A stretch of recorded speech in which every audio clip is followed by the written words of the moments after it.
Head వచ్చేసి బుచ్చిరెడ్డిపాలెము. 2017 సంవత్సరంలో deputy తహసీల్దార్గా revenue డిపార్ట్మెంట్లో సర్వీస్లో జాయిన్ అయినాడు.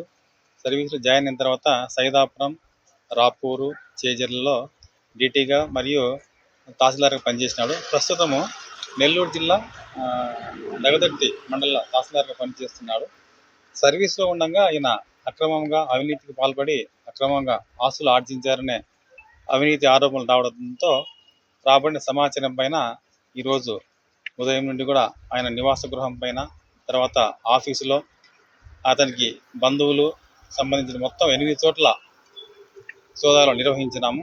ఈ సోదాలలో కొన్ని అక్రమంగా సంపాదించినట్లుగా గుర్తించినాము. బుచ్చిరెడ్డిపాలెము, తర్వాత నెల్లూరు టౌన్లో G+3 స్కూల్ బిల్డింగు, ఇంకా కొంత వ్యవసాయ భూములు, బంగారు ఆభరణాలు అక్రమంగా ఉన్నట్టుగా గుర్తించినాము.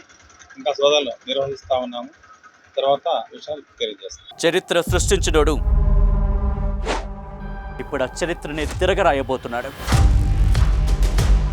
అబద్ధాల గోడల్ని బద్దలు కొట్టి నిజాలను రాగా మీ ముందుంచబోతున్నాడు.